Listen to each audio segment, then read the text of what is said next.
Big. इस बीच हमारे साथ शेर खान के कौस्तुभ पावस्कर साहब जुड़ते हुए HUL हिंदुस्तान यूनिलीवर के नंबर्स पे आज स्ट्रीट को रिएक्शन देना है। कौस्तुभ भाई गुड मॉर्निंग, आता हूं आपके पास, पहले नंबर समझ लूं थे कैसे। हर्षदा जुड़ चुकी हैं। हर्षदा गुड मॉर्निंग, कैसे लगे नंबर? आशीष, परफॉर्मेंस अच्छा है, वॉल्यूम ग्रोथ उम्मीद से काफी बेहतर आई है 6% पर, जहां पर मार्केट को डर था कि ये करीब 2 से 3% से मट कर रह जाएगी। लेकिन अगर आप कोर नंबर्स पर ध्यान देंगे तो रेवेन्यू में करीब 20% तक का इजाफा देखने को मिला है। 14,272 करोड़ का आंकड़ा, अनुमान था 13,350 करोड़ का, तो उससे काफी बेहतर। इबिटा लेवल पर 14% तक की ग्रोथ है। 3,247 करोड़ का आंकड़ा, 3,100 करोड़ का एक्सपेक्टेशन था, तो उससे भी बेहतर परफॉर्मेंस। और प्रॉफिटेबिलिटी के फ्रंट पर आप देखिए लगभग 11% तक का इजाफा है। 2,290 करोड़ के आंकड़े पर हम आकर फाइनली खड़े हुए हैं, जहां पर 2,175 करोड़ का एक्सपेक्टेशन था। तो इन 4-5 नंबर्स में आउट परफॉर्मेंस देखने को मिला है।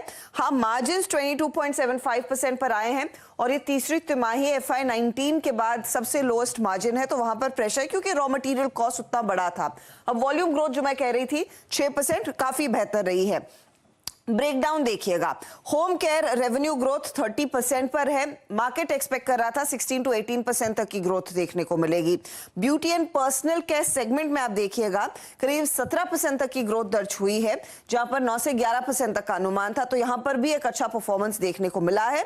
अगर मार्केट को चिंता होगी वो लार्जली कमेंट्री पर रहेगी।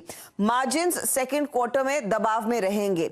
ग्रामीण इलाकों में अभी भी पिकअप नहीं है डिमांड में वर्सेस अर्बन मार्केट, और ये पिछले क्वार्टर में भी देखने को मिला था। अभी तक वो डिमांड रिवाइव नहीं हुआ है ग्रामीण इलाकों में, और आगे ट्रिगर्स क्या रहेंगे मैनेजमेंट कह रहा है उसी पर नजरें रहेंगी। फटाफट मैं आपके सामने रख देती हूं कि ब्रोकरेजेस ने क्या कहा है। CLSA आउट परफॉर्मर का कॉल दे रहा है, टारगेट 2,660 का है प्रति शेयर। उनको लग रहा है रिकवरी आएगी मार्जिन्स में, लेकिन तीसरी तिमाही के बाद। सिटी भी बाय कॉल दे रहा है, टारगेट इन्होंने बढ़ाकर 2,920 का किया है और अर्निंग एस्टिमेट भी 1 से 5% बढ़ाया है। और फाइनली मॉर्गन स्टैनली कह रहा है इक्वल रेट की रेटिंग और 2230 का टारगेट ये दे रहे हैं, और मॉर्गन भी यही कह रहा है कि थर्ड क्वार्टर से पहले मार्जिन्स में सुधार नहीं देखने को मिलेगा। सतपुत्र साहब चार्ट रेडी रखिएगा, आपके पास आ रहा हूं। लेकिन कौस्तुभ, कंफ्यूज था मैं जब रात में शाम को नंबर्स देखे। इसकी 6% वॉल्यूम ग्रोथ को ज्यादा तवज्जो दूं या आगे की थोड़ी सी चिंताजनक कमेंट्री को ज्यादा तूल दूं? आप कहां फोकस कर रहे हो? नंबर्स लगे कैसे कौस्तुभ? भाव पे बाद में आता हूं स्टॉक के। So numbers काफी strong से, so it was built on both revenue and PAT front. और अगर हम देखेंगे 20% growth in revenues, but वो predominantly price led growth था, but domestic volume growth भी 6%. I think it was much ahead of what we on street were anticipating, around 2 से 3% expectation था volume growth का, उसके आगे 6% वॉल्यूम ग्रोथ। और अगर हम वॉल्यूम ग्रोथ के बारे में बात करेंगे तो इंडस्ट्री लेवल पे जैसे मैनेजमेंट ने कहा कि ये क्वार्टर में अराउंड 5% डिक्लाइन है इंडस्ट्री का वॉल्यूम्स में। सो उसके अगर हम उससे कंपेयर करें तो 6% वॉल्यूम ग्रोथ बेटर है। ये भी कहा जाता है कि बेस पिछले 2 साल में लो था, और अगर हम 2 साल के बेस पे देखेंगे तो वॉल्यूम ग्रोथ शायद थोड़ा कम रह सकता है।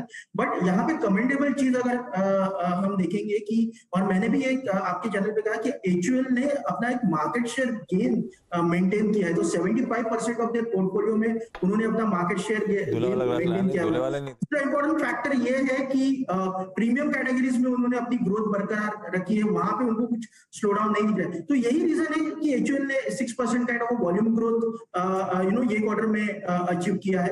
और मुझे लग रहा है कि आई थिंक ये लोग HUL ये वॉल्यूम ग्रोथ मेंटेन करेंगे अगले क्वार्टर्स में। तो कौस्तुभ फिर ठीक है, बहुत अच्छे नंबर, सब कुछ ठीक। अपने साल के लोस से 35% उछलता है, जुलाई के महीने में ही 15% का अपटिक दिखा देता है।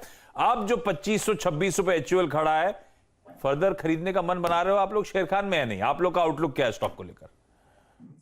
यहाँ पे तो हमने अर्निंग अपग्रेड किया है 4% से ये नतीजों के कारण, और मुझे लग रहा है कि HUL एक लॉन्ग टर्म उनका एक गुड पोर्टफोलियो स्टॉक रहेगा, बिकॉज जब रिकवरी हम देखेंगे डिमांड में और जो ये कमोडिटी प्राइसेस का जो बेनिफिट होगा सेकंड हाफ से, I think HUL will be one of the key beneficiary और faster recovery होगी, considering the fact that उनका जो पोर्टफोलियो है काफी स्ट्रांग है, डिस्ट्रीब्यूशन रीच काफी बड़ा है, सस्टेन फोकस है उनका इनोवेशन पे।